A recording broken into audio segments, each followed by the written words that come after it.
Welcome to Voice of Alicia, where stories breathe, emotions speak, and every word paints a world of its own. Close your eyes, relax your mind, and step into a story crafted just for you. I was sitting in the family room, the soft hum of the television filling the quiet evening. It was just another ordinary night, or at least that's what I thought.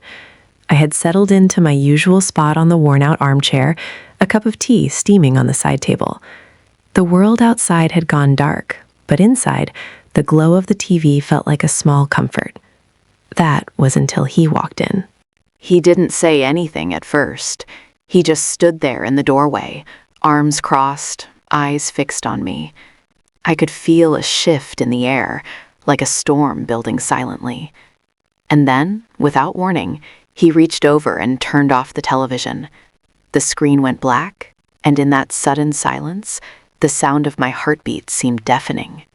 "Get out," he said, his voice low but sharp, cutting through the room like a knife. I froze. I didn't know what to say. I had no idea what had triggered this sudden outburst. My mind raced, trying to make sense of his words. Did I do something wrong? Did I say something? But no, I hadn't. Nothing. And yet, the anger in his eyes left no room for argument. I stayed quiet. I didn't move. I didn't even blink. I just stared back at him, hoping somehow that my silence would be enough. The tension was unbearable, thick enough to choke on. My daughter, who had been sitting quietly nearby, dropped her gaze and avoided his eyes. She knew better than to intervene. We both knew that. He sighed, a long, slow exhale that seemed to drain the room of any warmth. Then he left, slamming the door behind him. The sound echoed in the empty space, a stark punctuation mark to the chaos he had brought into our lives. I sat there for a long time, staring at the blank screen, trying to process what had just happened. My mind was a whirlwind of confusion and fear. Why would he do this? Why now? We had never had such a confrontation before. And yet, here we were, on the edge of something I couldn't yet name. The next day arrived like a shadow over the house. I tried to go about my routine, but the memory of that night lingered, heavy and suffocating. Every creak of the floorboard, every rustle of paper made me flinch. I couldn't shake the feeling that something had shifted, that the world I had known so comfortably was now unpredictable and dangerous. And then he appeared. I was in the kitchen, washing the dishes, when I saw him through the window. At first, I thought it was a neighbor or a passerby, but as he came closer, the realization hit me like a physical blow. It was him, the man who had told me to get out. I froze again, the suds slipping from my hands. My mind raced, trying to anticipate his next move. Was he here to apologize? Or was this something more? Something worse? I couldn't tell. The fear that had been simmering under the surface all night now erupted into a full-blown panic. He knocked on the door, a deliberate, slow sound that echoed in the silence of the house. I didn't move. I couldn't. My daughter peeked from behind the curtain, her eyes wide with the same fear I felt. The knock came again, harder this time, and then, without waiting for an invitation, he opened the door. I wanted to scream, to tell him to leave, but the words caught in my throat. I was frozen, trapped in a moment that felt like it would stretch on forever. He stepped inside, and the air seemed to thicken around him, pressing down on my chest. "I need to talk to you," he said, and there was something in his voice that I couldn't place. It wasn't anger, not exactly. It was something else, something darker. I didn't answer. I couldn't. My body refused to cooperate. I just stood there, trembling slightly, waiting for him to speak again. And then he did something that made my heart stop. He reached into his pocket and pulled out a small envelope. He held it out to me, the paper trembling slightly in his hand. "This is for you," he said. I looked at the envelope, then back at him, confusion and fear warring inside me. What could this be? Why now? And more importantly, why had he come back at all? I wanted to take it, to just grab it and shut the door, but something stopped me. The way he was looking at me, the intensity in his eyes, made me hesitate. It was almost like he was daring me to reach out, testing my courage, testing my reaction. And that was when I realized this was far from over. I had no idea what was inside that envelope, and I had no idea what would happen next. But one thing was certain.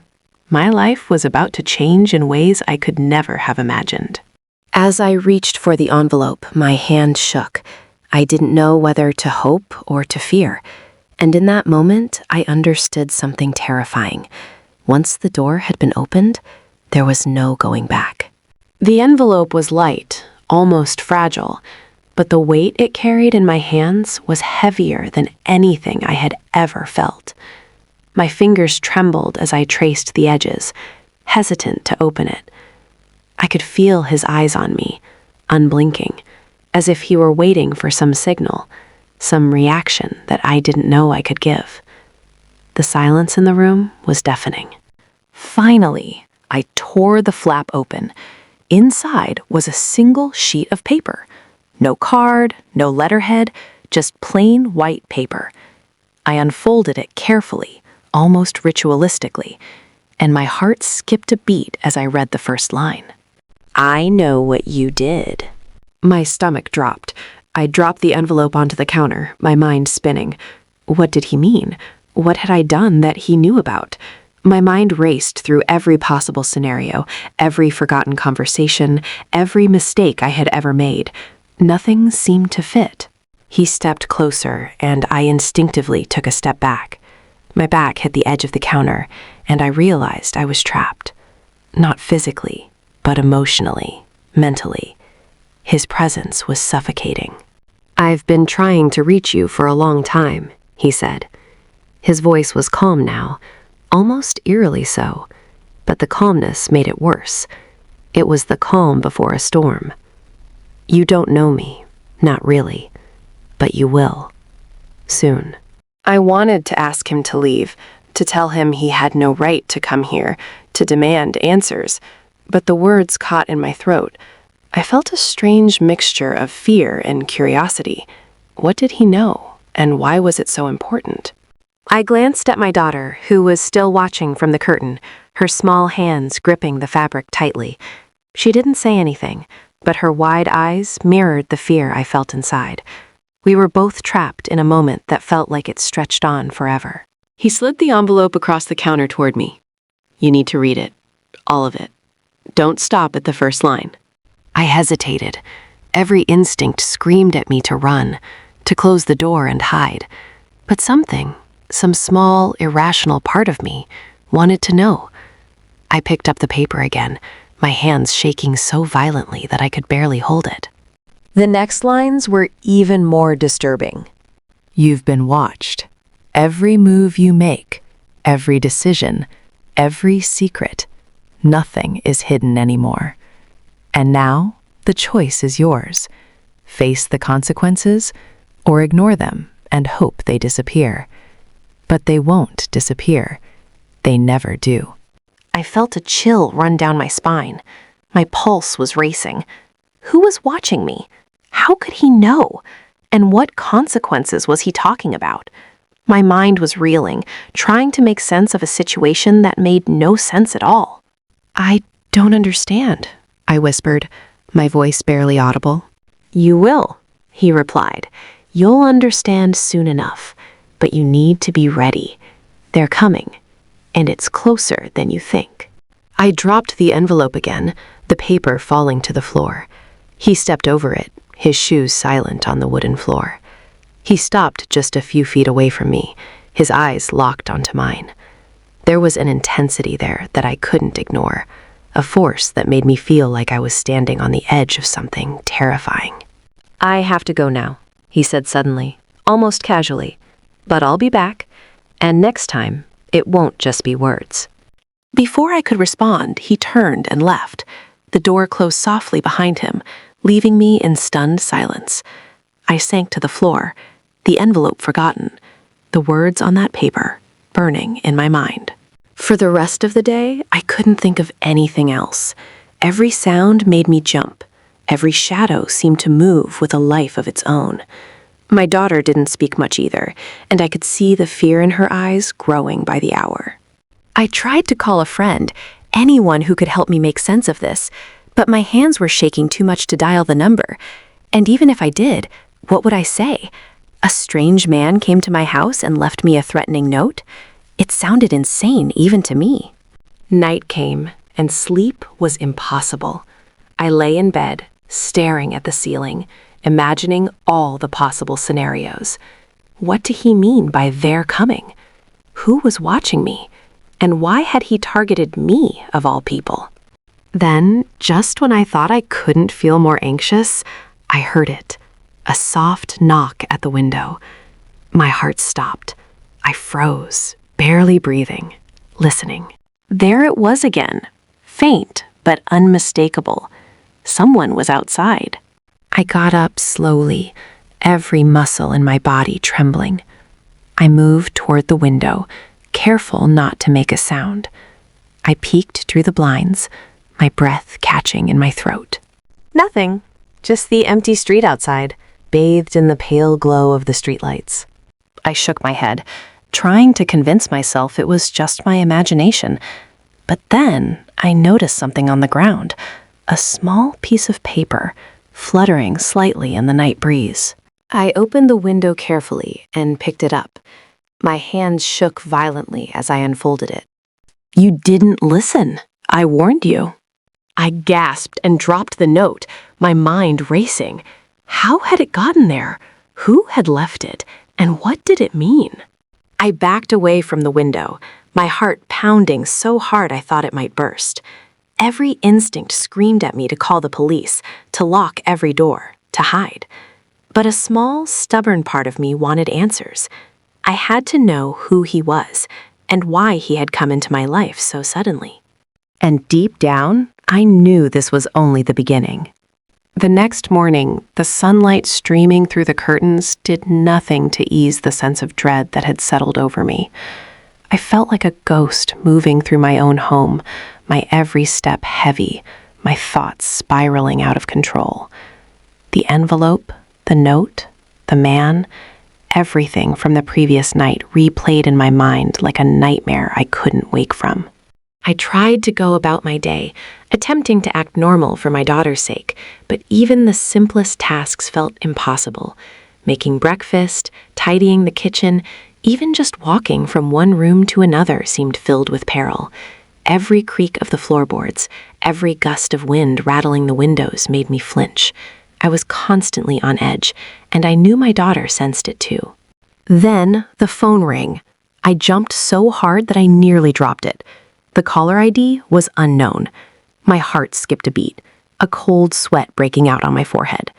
I hesitated, debating whether to answer, but curiosity, as dangerous as it often is, won. Hello? My voice trembled. Do not ignore the signs, a low, distorted voice said on the other end. You've been warned. They're closer than you think. The line went dead. I stared at the phone, trembling. Every hair on my body stood on end. Who were they? And why were they coming after me? I didn't know where to turn. The police seemed like a distant, almost ridiculous option. How could I explain this? A mysterious man shows up, leaves threatening messages, and now I'm getting cryptic phone calls? They'd think I was losing my mind. I decided to take matters into my own hands. I needed answers. I needed to understand who this man was and why he had come into my life. I started by examining the envelope again, the words still fresh in my mind. I carefully reread the note, line by line, searching for clues. And that's when I noticed it, a tiny, almost imperceptible symbol in the corner of the paper. I had overlooked it before. It looked like a small, intricate design, something you might dismiss as a printing error. But now, in light of everything else, it seemed intentional. I took a photo of it and began searching online, trying different combinations, descriptions, anything that might lead to an answer. Hours passed, and frustration mounted. Nothing came up. No symbol matched what I had seen. It was as if it didn't exist outside of that paper. By evening, my sense of unease had deepened into something darker. Shadows in the corners of rooms seemed to twitch and move. Every sound felt like a warning. My daughter, once playful and bright, was now quiet, clinging to me, sensing the tension I could barely contain. And then, just when I thought the day couldn't get worse, I heard the car pull into the driveway. It wasn't his. It was something else, something unfamiliar. I peeked through the blinds and my heart sank. A black car, sleek and silent, sat parked outside. I could see a figure moving inside the car, watching the house. My stomach twisted. Whoever this was, they had been waiting, and now they were here. I grabbed the envelope, the note, even the strange symbol, shoving them into my bag. I didn't know where I would go, but I knew I couldn't stay. Not with someone outside, not with them closing in. I told my daughter to grab her coat. "We're going out for a walk," I said, forcing calm into my voice. She looked at me with wide, fearful eyes, but nodded. She trusted me. She had to. We stepped outside, pretending as though this was a normal evening stroll, but inside, my mind raced. Every step felt like a mistake. Every shadow felt like danger. The black car remained, silent, watching. Then I saw movement. A figure stepping out of the shadows near the car.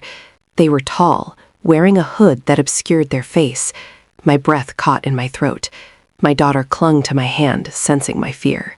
Before I could react, the figure spoke. "You shouldn't have ignored the warning." The voice was calm, deliberate, but it sent chills through me. How did they know? How had they found me? And most importantly, what did they want? I felt trapped, like a mouse in a cage. My mind screamed at me to run, to hide, to protect my daughter, but my legs refused to obey. I was frozen, paralyzed by fear and confusion. And then the figure stepped closer, and I caught a glimpse of their face, or rather, what I could see beneath the hood.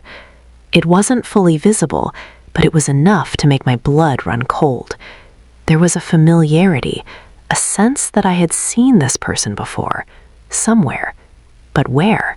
My thoughts were interrupted by a sudden noise, a car horn blaring from down the street. The figure turned, just for a second, and that was all I needed. I grabbed my daughter's hand and ran. We ran as fast as we could down the quiet streets, my heart hammering in my chest. We didn't stop until we reached a small park a few blocks away. I collapsed onto a bench, gasping for breath, holding my daughter close. Her small hands trembled against mine, and I realized just how much danger we were in. And then, in the distance, I saw the black car move again, slowly, deliberately. It didn't follow us directly, but it stayed in sight, like a predator circling its prey. I knew at that moment that our lives had changed forever. Whoever they were real, and they were coming for us.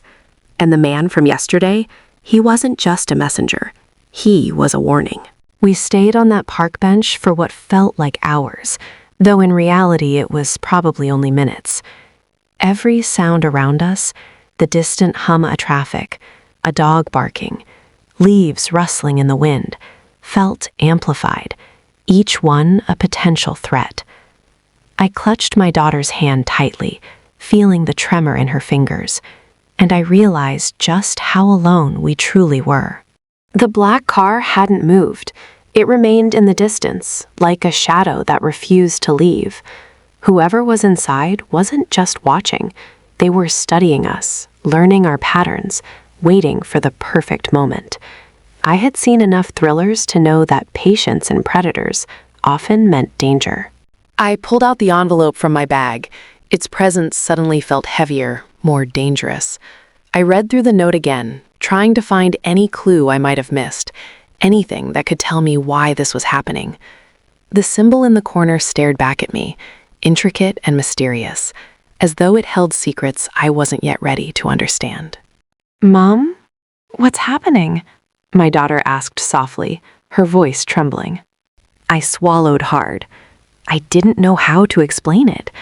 How do you tell a child that strangers are watching you, that someone may be coming after you, that the world as you knew it had suddenly become a very dangerous place? "I don't know yet," I whispered, forcing calm into my voice. "But we're going to be okay. I promise." I wanted to believe it. I needed to believe it. But deep down, I knew that the promise was fragile, easily shattered. As I pondered our next move, my phone buzzed in my bag. I hesitated before checking it. Another message. No number, just text. "Stop looking for answers. They don't like curiosity." I felt a chill run down my spine. Whoever this was, they were watching me even now.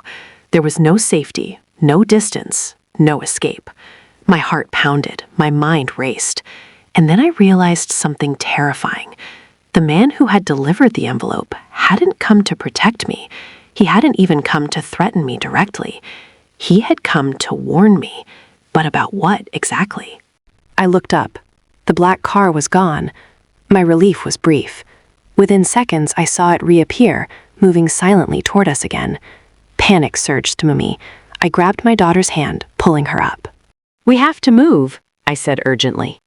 We ran, not back toward home, but deeper into the park, weaving through shadows and under trees, trying to stay unseen.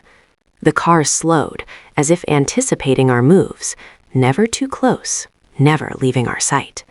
It was a terrifying game of cat and mouse, and the stakes were real.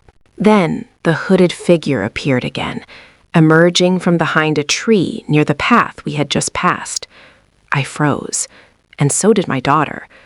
The figure's movements were deliberate, calm, almost predatory. "Mom, they're going to catch us," my daughter whispered.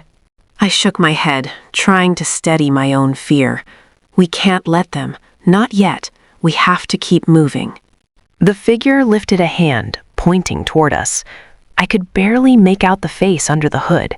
It wasn't fully visible, but there was something familiar about it, something that made my blood run cold. I had seen this person before, though I couldn't place exactly where. The realization sent a wave of terror through me. Then, without warning, the figure spoke.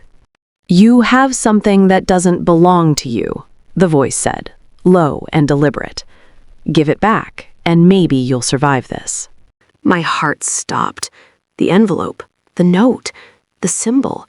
It had to be what they were talking about. But how could I give it back? I didn't even know who they were, what the symbol meant, or why it mattered so much. I gripped the envelope tighter, instinctively moving between my daughter and the figure. "I don't know what you're talking about," I said, my voice shaking but firm. The figure tilted their head slightly, studying me. "You will. Soon enough." And then they vanished, just like that. One moment they were there, the next, gone into the shadows of the park. The black car sped away a moment later, silent as it had arrived. I sank to the ground, holding my daughter close. My body trembled, adrenaline coursing through me.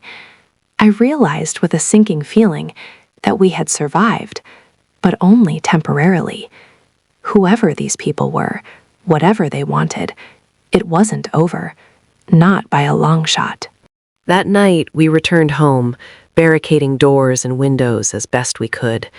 Every creak, every groan of the house made my heart race. I kept the envelope close, the symbol now seeming like a curse, a beacon that had drawn these people into our lives. I couldn't sleep. My mind kept replaying the day's events. The figure, the car, the messages, they were all connected, and I had no idea how or why. But one thing was clear. I wasn't dealing with ordinary threats. This was something far bigger, far more dangerous, and far more personal than I could have imagined. And deep down, I knew the man from yesterday, the one who had left the envelope, wasn't done either. He had warned me once, but warnings, I realized with a shiver, were only the beginning. The night stretched endlessly. Every creak of the house, every flicker of the streetlights outside made my heart race. I sat in the living room with my daughter close beside me, the envelope resting on the coffee table like a ticking time bomb. Its presence had become unbearable, a physical weight, a symbol of the unknown dangers closing in. And then I heard it, a soft knock at the door. Not the usual hurried slam or knock of the day before. This was deliberate, calm, almost polite. But it didn't matter. My gut screamed that it was the same people, the same threat. I gripped my daughter's hand, whispering for her to stay behind me.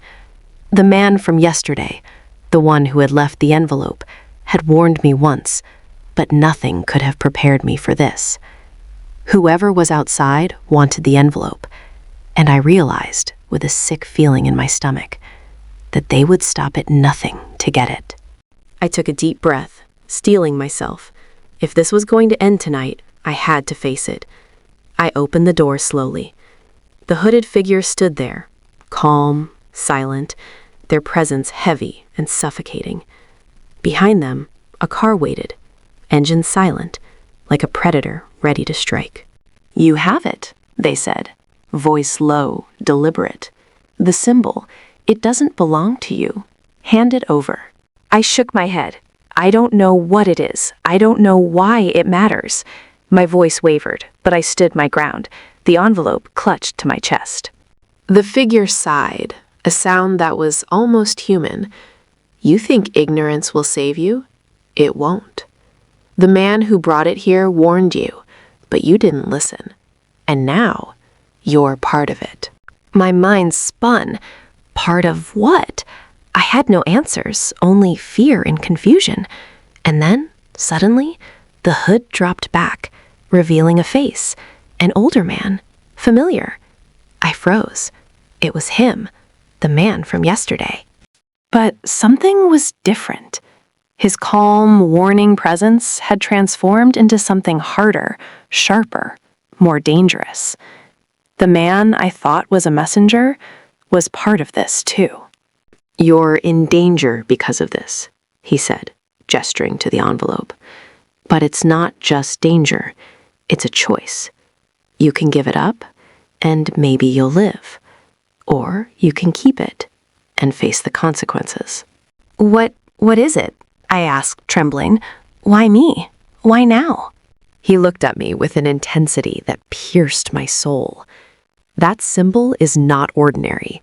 It's a key to something powerful, something people have wanted for decades. And now, it's in your hands. That's why they're after you. That's why they came. That's why you're here." I stared at the envelope in disbelief, the weight of his words pressing down on me. I had no idea. I had no clue that a simple piece of paper could carry such significance. "You're lying," I whispered, shaking my head. He shook his head slowly. "Check the inside. Read it carefully." Hands trembling, I opened the envelope again, scanning the lines of text I had thought I understood. But this time, I noticed details I had overlooked before. Tiny numbers, symbols hidden in the margins, patterns that seemed meaningless until now. Suddenly, the note wasn't just a warning. It was a map, instructions, directions to something immense, something dangerous, something worth killing for. The hooded figure behind him stepped forward. "You've seen enough. Now you must decide. Will you keep it or surrender it?" My mind raced. I had no allies, no one to turn to. If I kept it, I risked everything, my daughter, my home, my life. But if I surrendered it, would they leave us alive? Could I trust them? Or was this some cruel trap? The man from yesterday knelt slightly, his eyes locking with mine. "You are stronger than you realize. That is why you were chosen. But strength alone isn't enough. You must be wise. And you must act now." Time seemed to slow. The world held its breath. I looked at my daughter, her small hands trembling in mine. She was my responsibility. I couldn't let her be dragged into this nightmare any further. With a deep breath, I made my choice. I tore the envelope open fully, revealing the hidden code, and whispered, "I will do it. I will protect her. I will follow your instructions." The man nodded once, sharply. Good.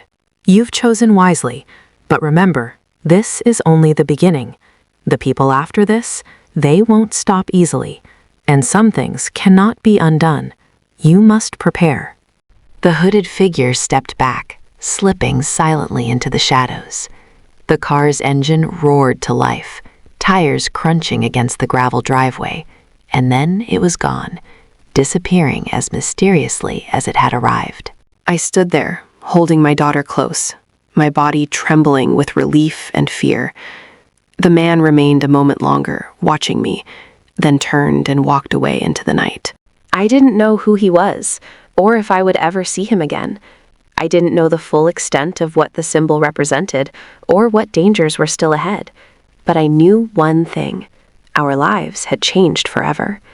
The ordinary world I had known was gone, and in its place was a reality filled with secrets, shadows, and dangers I could never have imagined.